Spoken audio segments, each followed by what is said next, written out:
بالکل اسی طریقے سے جو بیٹے کے والدین ہے کہ جن کے ہاں دوسرے کی بیٹی بیاہ کراتی ہے، جس کی بیٹی آپ کے گھر آئی ہے اسے اپنی اولاد کی طرح سمجھے، جس طرح ہماری اپنی اولاد دوسرے کے گھر جاتی ہے، اپنی بیٹی کو ہم بیاہ کے دوسرے گھر بھیجتے ہیں، اپنی اولاد کی طرح اپنی بیٹی کی طرح رکھیں، اور ہماری پوری کوشش ہو کہ ہم گھرانے کو جوڑ کے رکھیں۔ ایک اصول ہے جو مذہبی عام طور پر مذہبی پلیٹ فارم سے کہا جاتا ہے، مگر یہ ایک یونیورسل لا ہے، ایک آفاقی قانون ہے، اس سے آپ جس میدان میں بھی جائیں گے وہاں وہ اپلائی ہوتا ہے۔ وہ یہ ہے کہ آپ جیسا کریں گے ویسا بھریں گے، آپ جیسا بوئیں گے ویسا کاٹیں گے، اور یہ تو ہر جگہ ہونا ہے۔ آپ جو دیں گے وہ حاصل ہوگا۔ اگر ہم نے محبت دی ہے تو ہمیں محبت حاصل ہوگی، اگر ہم نے رسپیکٹ دی ہے ہمیں رسپیکٹ حاصل ہوگی، اگر ہم خیر سگالی کے جذبات دیتے ہیں تو خیر سگالی کے جذبات حاصل ہوتے ہیں، اگر ہم پازیٹیو ہیں تو سامنے سے پازیٹیو رسپانس ملے گا۔ تو اگر ہم پیار اور محبت کی فضا قائم کرنے کی دل سے خواہش مند ہیں تو ہمیں یہ رسپانس ملے گا۔ تو اگر ہم گھر کو اچھی طرح بنانے کی توقع رکھتے ہیں اور اس کے لیے ہم کنٹریبیوٹ کرتے ہیں تو ہمیں وہ رسپانس ہماری اولاد کی طرف سے ملے گا۔ ایک جو پرابلم آتا ہے جو ہے بہت گہرا، میں صرف یہاں سے اشارہ دیتے ہوئے جاؤں گا۔ عام طور پر بیٹے کی ماں شادی کے بعد ایک نفسیاتی دباؤ کے تحت آتی ہے۔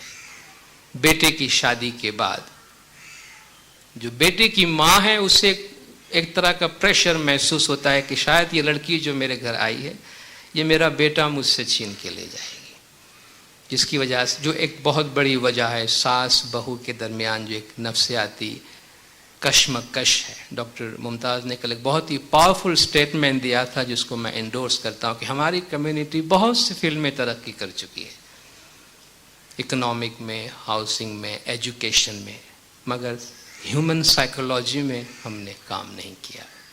ہیومن نیچر کی انڈرسٹینڈنگ میں، ایک دوسرے انسان کی مزاج کو سمجھنے میں ہمیں ابھی کافی کام کرنے کی ضرورت ہے۔ اور اس میدان میں ہم نے پہلا قدم رکھا ہے کہ ہم چیزوں کو سمجھنے کی کوشش کر رہے ہیں کہ یہ انسان کیوں ایسا سوچتا ہے۔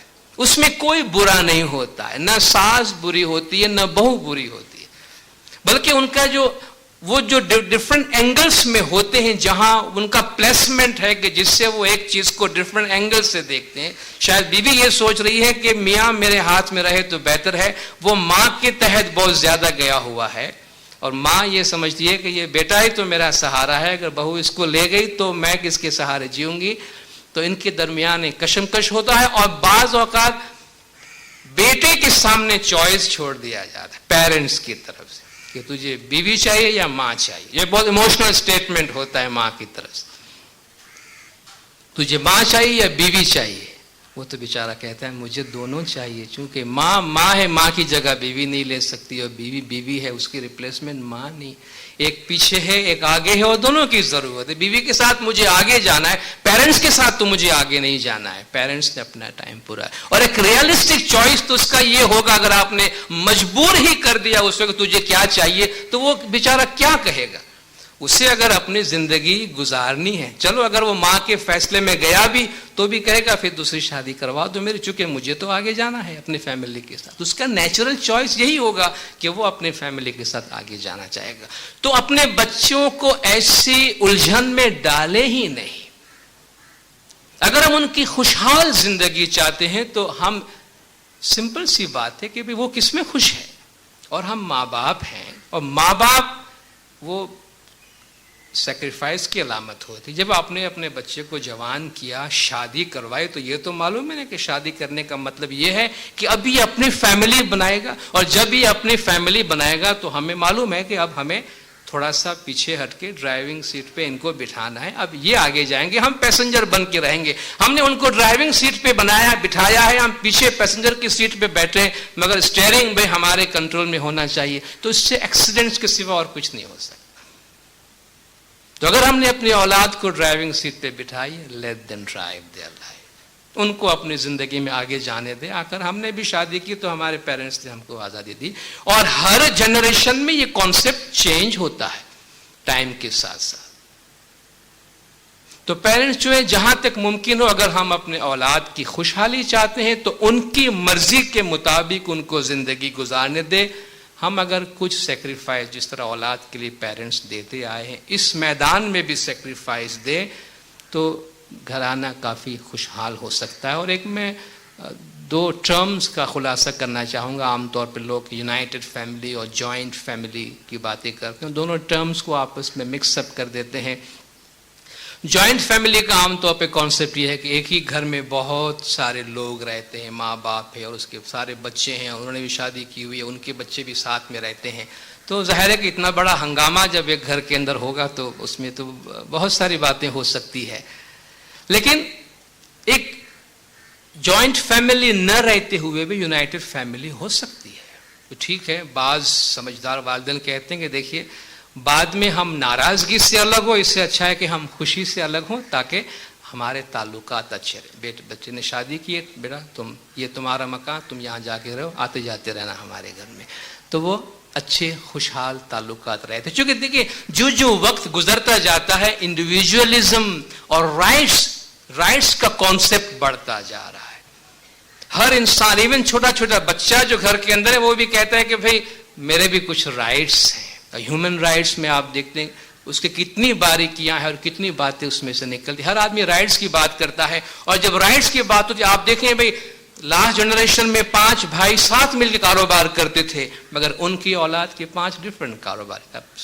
اب ہمارا جو کانسیپٹ انڈیویجولیٹی کا ہے یا ہم جس طرح کام کرنا چاہتے ہیں ہم اپنی فائنینس کو انڈیپینڈنٹلی ہینڈل کریں تو اچھا ہے. تو یہ کوئی بری بات نہیں ہے, ان کے درمیان محبت رہتی ہے. تو یونائٹڈ فیملی 4 بھائی 4 ڈفرنٹ مکان میں رہتے ہیں مگر ملتے ہیں, محبت ہے, پیار ہے, تو وہ یونائٹڈ فیملی ہے. وہ زیادہ پاورفل ہے بجائے اس گھرانے کے سب گھر کے اندر رہ رہے ہیں اور سارے محلے کو معلوم ہے کہ اس گھر میں کیا ہو رہا ہے. تو ایسے گھرانے کا کیا فائدہ. جب میں یہ بات عرض کر رہا ہوں ساتھ ساتھ یہ بھی عرض کروں گا, یہ ون وے باتیں ہو جاتی ہے. گھر کے اندر جو بزرگان ہے, میرا کہنے کا مقصد یہ ہرگز نہیں کہ اب ہم شادی کر رہے ہیں تو بزرگوں کو پیچھے بٹھائے اور ہم آگے چلے جا رہے ہیں, نہیں.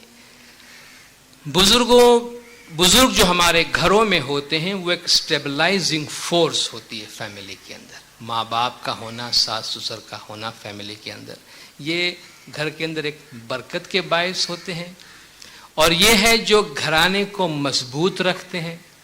یہ وہ لوگ ہیں جن کے پاس آپ کاؤنسلنگ کے لیے جاتے ہیں, جو آپ کو صبح و شام مشورہ دیتے ہیں.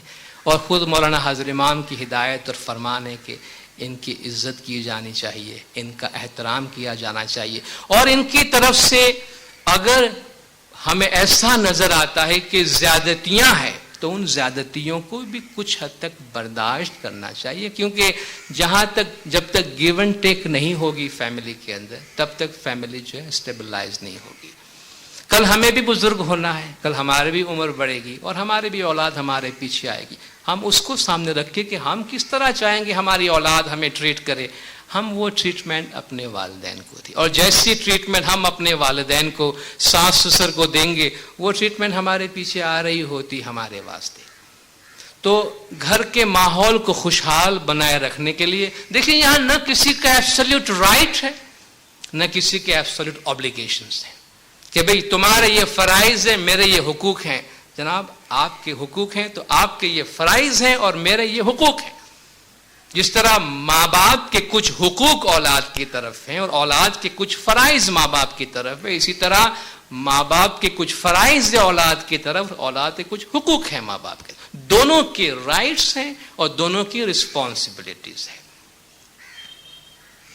تو بزرگوں کا جو فیملی میں عزت ہے, جو احترام ہے, انہیں کبھی بھی اس بات کا احساس نہ ہو کہ بھئی ہم نے ایک باغیچہ بنایا, ہم نے ایک گھر بسایا, ہم نے اس گلشن کو اپنے آنسوؤں سے اور اپنے خون سے سیراب کیا اور یہ بیٹا میرا کیا جوان ہو گیا, مجھے کہتا ہے ابا جانا بھی آپ نکل جائیں, آپ ہمارے گھر میں فٹ نہیں ہوتے ہیں یا سوٹ نہیں ہوتے ہیں.